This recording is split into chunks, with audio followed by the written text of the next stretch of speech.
Hi, and welcome to part one of our two-part video course about preparing your retail space for opening. In this first video, we'll focus on the actual space planning and build-out process, and the next video will focus on the pre-opening work you'll be doing while your space is being built out. All of this is aimed at making sure you open on time and within budget. So let's get going. At this point, you've put together your business plan complete with projected financials and a capital budget. So you're either already looking for a space or you're thinking about starting. Well, you're in the right place. Understanding the build-out process is essential to knowing whether a retail space is going to work with your budget. And it's also critical to negotiating the terms of your lease. There are two primary questions when you're looking at a space from a build-out perspective. One, what are your goals for the final space? And two, what is the current state of the space? From this point, you can determine what needs to happen to get the space where you need it.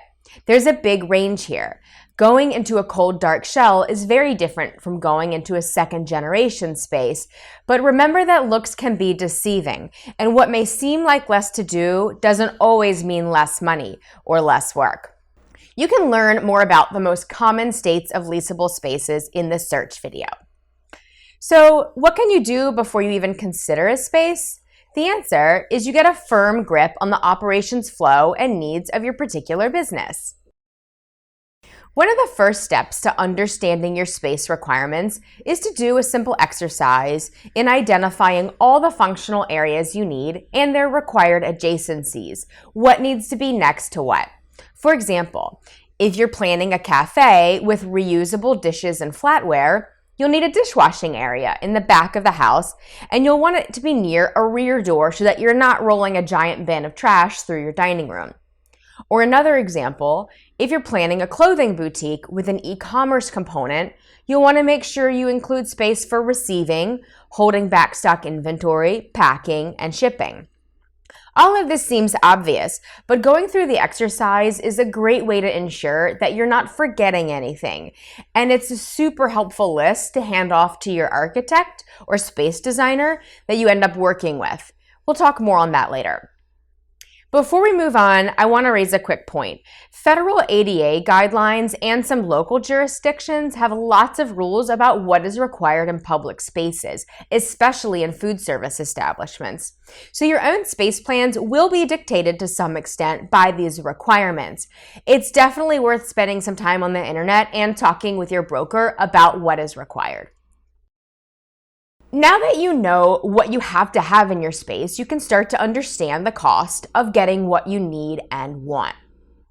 Going back just a minute, remember that the space you're leasing is going to be in one condition when you see it, and the goal is to turn it into your own space as efficiently as possible. Typically, the cost of doing this is shared to varying degrees with your landlord, and this is what you'll work out with your broker during the LOI and lease process. This sharing of costs is achieved in two ways, through work that the landlord does and pays for, or work that they give you money for, called a tenant improvement allowance, or TI. The work that the landlord does will be enumerated in a work letter that's typically negotiated early on in the LOI stage, since it is part of the overall financial package of your deal. One thing to note here, commercial landlords are not in the charity business. So in most cases, any money they give you in TI is going to be amortized over the life of your lease. So it's kind of like financing part of your build out. They'll also likely tell you what the money can and cannot be used for, when they will give you the money, what kind of receipts and documentation they're going to want to see before they hand over a big check.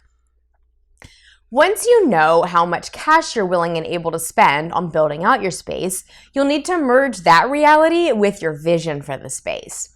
One quick point to make about the design and budget dance.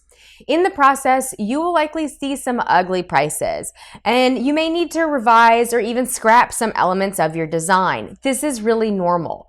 The process of going back and making these revisions is called value engineering, or VE, and it's an important part of the process. If your gorgeous custom cabinetry is going to cost you $80,000, is that a good investment? The answer may be yes, or it may be no, but you need to assess certain costly elements against the realistic expectations of your customer base. For example, The lighting and decor of fitting rooms of a boutique that sells $800 sweaters probably needs to be different from a boutique that sells $80 sweaters. Same concept for whatever you're selling. The VE process will typically require your architect and possibly your engineers to revise their drawings, but hopefully, because you worked hand in hand with your designer and architect to be mindful of your budget, you won't have too many major changes.